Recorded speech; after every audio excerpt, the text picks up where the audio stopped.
All right, everybody, we are on to chapter 2 of our Junie B. Jones Boo, and I Mean It story by Barbara Park.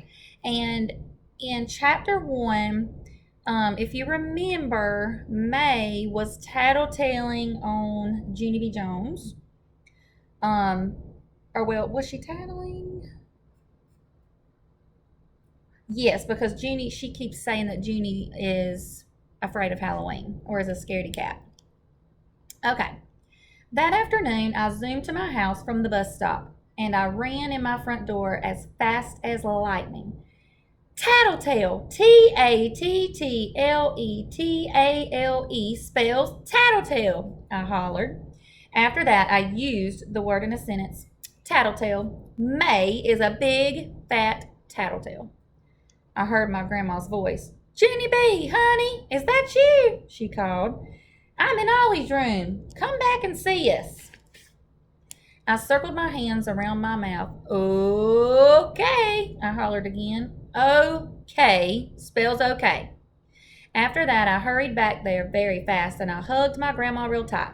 Did you hear me spell tattletale? I said. I looked that word up in my dictionary at school on account of May tattletaled on me today.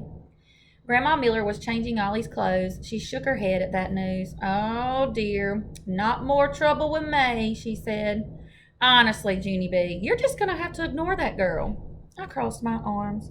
Yeah, only how can I even ignore her when she calls me a scaredy cat baby? I said. She told all the children that I am scared of Halloween, Grandma.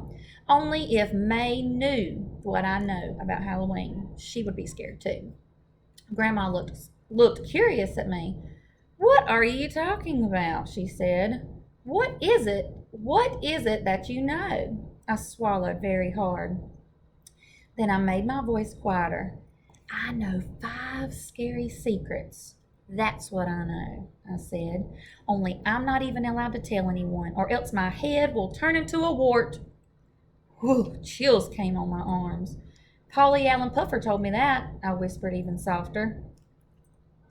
Do you remember in Toothless Wonder, the book that we read, Polly Allen Puffer also told her that the Tooth Fairy was a witch? This Polly Allen Puffer kid just keeps coming up with some silly stuff. Grandma Miller wrinkled her eyebrows. Polly Allen Puffer, she said. Wasn't he the boy who told you that a monster lived under your bed? I nodded my head. Yes, that's the exact same Polly Allen Puffer, I said. He knows lots of scary stuff, Grandma, on account of Polly Allen Puffer has a brother who's in 8th grade, and 8th grade is almost as old as a grown-up. Grandma did a little smile. Then she finished buttoning Ollie's sweater, and she put him on the floor to walk to me. Ollie does not walk that professional. He teeters and totters and weevils and wobbles. He fell down on my foot. Then he patted my shoe very nice, and he said the word moo. Moo is Ollie's favorite word. He is not the sharpest tool in the barn. Grandma bent down to pick him up. I touched her softy white hair. There's Junie B. Jones and her grandma and baby Ollie. Bats would love that hair, I believe. I wouldn't go out on Halloween if I were you, Grandma, I said. Not with that head of hair. Grandma Miller did a little frown. Then she fluffed her hair very much. Why? What's wrong with my hair? She asked. Don't you like it? I zipped my lips shut. 'Cause I said too much already, I think. Grandma Miller fluffed some more. Speaking of Halloween, your mama is coming home from work early today. She wants to take you to the store to buy your costume. Just then, more chills came on my arms. Ooh. I started back out of Ollie's room very slow. Yeah, only I might not want to buy my costume today, I said. I might want to wait to buy it tomorrow, or the next day, or never possibly. I kept on backing up. Okay, well, I think I'll go take a nap now, Grandma, and so when Mama gets home, please tell her not to bother me. And I did a salute. Thank you and good night, I said. After that, I turned around and I ran to my room and I quick closed the door. A second later, I opened it a tiny crack. Yeah, only don't forget what I told you. I called, do not go out with that head of hair on Halloween, 'cause that is just asking for trouble, Helen. Grandma Miller called back at me. She said, please do not call her Helen. I shut my door again. Then I picked up my favorite stuffed animal named Philip Johnny Bob, and I hurried to get in bed. If we pretend to be asleep, maybe I won't have to go to the scary Halloween store with Mama, I said. Philip quick pretended to snore. I tapped on him. Yeah, only she's not actually home yet, Phil, I explained. Plus, I need to tell you the 5 scary secrets, because I can't tell them to real, actual people. But you don't count, probably, because your ears aren't really real. Philip Johnny Bob felt his ears with his front foot.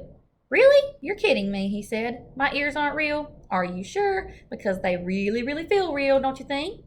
I felt his ears. Yes, Philip, they do feel real, but you're just made out of cloth. Philip Johnny Bob kept feeling his ears, and so I finally had to take his foot away. After that, I made my voice into a whisper, and I told him the 5 scary secrets. First, I whispered the secrets about the monsters and the witches. Then I whispered the secrets about the pumpkins and the bats and the cats. And finally, I whispered the secret about how candy corn is not actual corn. His mouth came open at that one. No, he said, that can't be true. Candy corn has got to be corn. It has corn right in its exact name. Plus, it even looks like corn, kind of. And so, if it isn't corn, what kind of vegetable is it? I did a shrug. I don't know, Phil, I said. It can't be peas, because peas are roundish and greenish. Right, said Philip. And it can't be carrots, because carrots are longish and crunchish. We thought some more. Then both of us looked at each other. Maybe Polly Allen Puffer's big brother is wrong about corn, I said. Yes, he's got to be wrong, said Philip. Candy corn is definitely corn. There's nothing else it can be. I nodded. But the other scary secrets are true, I bet. You can just tell they're true by the sound of them. Like, why would a real actual monster put on a costume if he already looks like he's wearing one? I know, said Philip, and the pointy, sharp pumpkin teeth make sense too. 'Cause what good are pointy, sharp teeth if you can't eat feet? Right, I said. And you know the bat and cat secrets are true too. 'Cause what bat wouldn't want to live in Grandma's softy hair? And witches, cats can definitely claw you into shreddle, said Philip. He looked up at me. Maybe you shouldn't go trick-or-treating this year, Junie B, he said. Maybe you should just stay here with me, all safe and sound, right in your own house. I hugged him very tight. That elephant is very supportive. So there she is, talking to her stuffed animal. And, she makes him talk too, with her voice. So now she doesn't want to go costume shopping. Philip Johnny Bob's trying to talk her into staying home instead of going trick-or-treating. That's the end of chapter 2. What do you think is going to happen in chapter 3? Make your predictions.